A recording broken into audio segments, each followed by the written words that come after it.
అబ్బా! చట్నీ చేద్దామంటే పల్లీలు లేవు. ఇంకా టమాటా, ఉల్లిపాయ చట్నీ అంటే డైలీ రొటీన్ ఉన్నదే.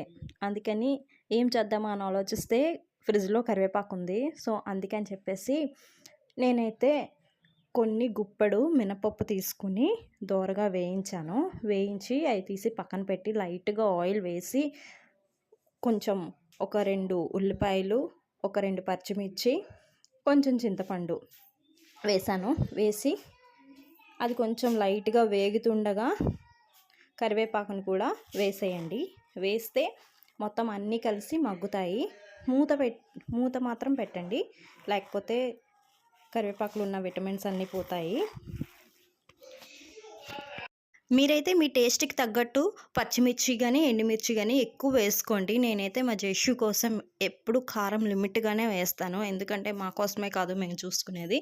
మా జేషు కూడా తినాలి కాబట్టి మళ్ళీ సెపరేట్‌గా మా జేషుకి కూడా కుక్ చేయాలంటే టైం ఉండదు. ఈ మధ్యన మళ్ళీ వర్షాలు కూడా పడుతున్నాయి. సమ్మర్‌లో వర్షం ఏంటో. సో, కరెంట్ కూడా పోతుంది. అందుకని ఇప్పుడైతే మరి నా టేస్ట్‌కి తగ్గట్టు నేను అన్నీ వేసుకుంటున్నాను. ఇలాగ మంచిగా మగ్గాయి. మగ్గిన తర్వాత ముందుగా వేయించి పెట్టుకున్న మినపప్పు అయితే వేస్తున్నాను.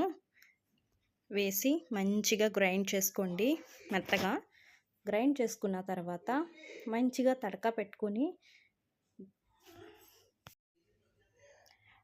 ఇప్పుడైతే ఇగోండి ఇలా మంచిగా గ్రైండ్ చేసుకొని మెత్తగా తీసుకొని దీన్ని మంచిగా ఎండుమిర్చి, వెల్లుల్లి, కరివేపాకు, ఆవాలు, జీలకర్ర, ఇంగువ, మెంతులు ఇవన్నీ వేసుకుని ఇలాగ అన్నీ వేసి తాలింపు పెట్టుకుని ఇడ్లీలోకి కానీ దోశలోకి కానీ వేసుకుని తింటే చాలా అదిరిపోద్ది.